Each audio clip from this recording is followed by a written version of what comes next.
Hit. Thank you. Crazy. Thank you Buchibabu garu, thank you so much. And ఇప్పటికే ఆలస్యమైంది. చందు మొండేటి గారికి నేను మైక్ ఇచ్చేద్దాం అనుకుంటున్నాను. So thank you so much for beautiful Thandel sir. Okay, thank you. కంగారు పట్టుకున్నాను. యా, నాకు బ్రహ్మాజీ గారు జనరల్గా రెగ్యులర్గా మేము చాలా రెగ్యులర్గా కలుస్తుంటామండి. ముఖ్యంగా ఒక సినిమా అయిపోయిన తర్వాత ఆయన కాల్ చేసి ఇంటికి వచ్చి పార్టీ చేసుకుందాం అంటుంటారు. అలాగా మొత్తం అన్ని తిరిగి అంటే ట్యూస్డే ఫ్రీ అంటే ఇంకా ఇంటికి పిలిచి ఏమైనా పార్టీ ఇస్తారేమో అనుకున్నాను. పిలిచి ట్యూస్డే ఫ్రీ అంటే ఫ్రీ అనండి అనేసి అనమాట.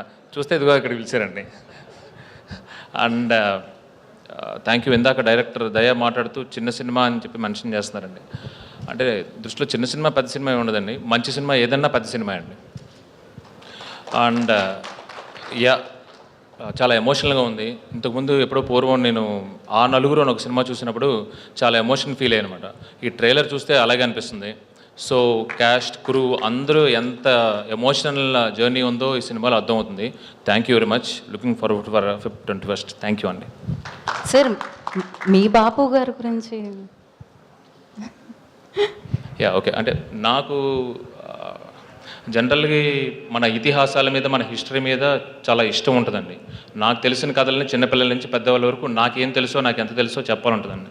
సో ఆ రామాయణం, మహాభారతం, భాగవతం నేను అంతలాగా సుందరకాండతో సహా దగ్గరుండి చదివాను అంటే అది మా నాన్నగారి వల్లే. దానివల్లే నాకు కార్తికేయ 2 వస్తుంది. ముందు తర్వాత సినిమాల్లో కూడా అది వస్తుందండి. థ్యాంక్ యూ అండి. Thank you very much. Thank you Chandu గారు, థ్యాంక్ యూ సో మచ్. ఇంత బిజీగా ఉన్నా కూడా వచ్చి ఇక్కడ ఈ సినిమాకి అంటే నేనున్నాను అని